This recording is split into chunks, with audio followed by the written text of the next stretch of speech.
In the gospel text of today, Jesus does two things. First, he defends his disciples, and second, he gives us the reason for that defense. The background is that some people come to Jesus to say, there are other rabbis, there are other teachers, there are other masters, and they too have disciples.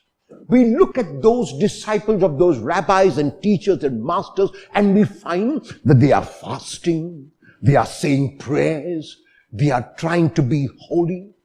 But your disciples seem to be enjoying life.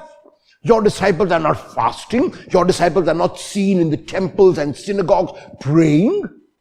How can you be a rabbi? And Jesus defends his disciples in these words, where he considers himself as the one who has been sent so that people may enjoy life. You can be holy by enjoying life. You can be holy by doing the things that you enjoy. You can be holy not by putting on a morose face, by looking sad, by looking gloomy, by fasting and showing everyone that you are fasting. How is it that the people could see that the disciples of the other rabbis were fasting? Because they were possibly showing it on their faces. And Jesus says, no, my way is not the way of fasting as an end in itself.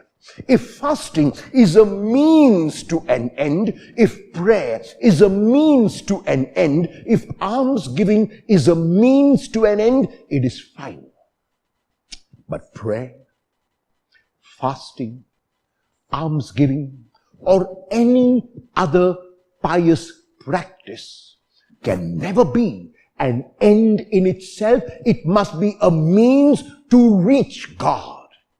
And so, my disciples will fast when there is a need to fast, when they want to reach God, when they want to go towards God, not simply as an end in itself.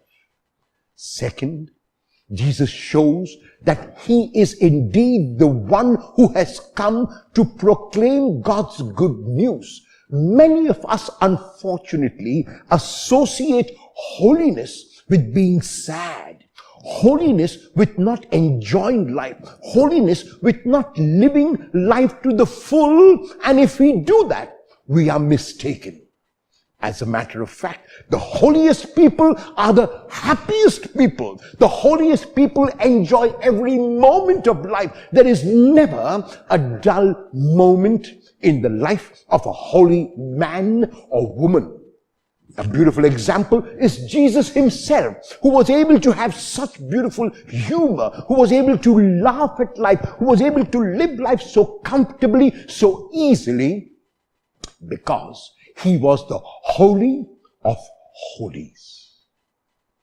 Are you associating holiness with being morose and sad? Are the external pious actions that you perform, prayer, almsgiving, fasting, and any other activity, done to show others how holy you are?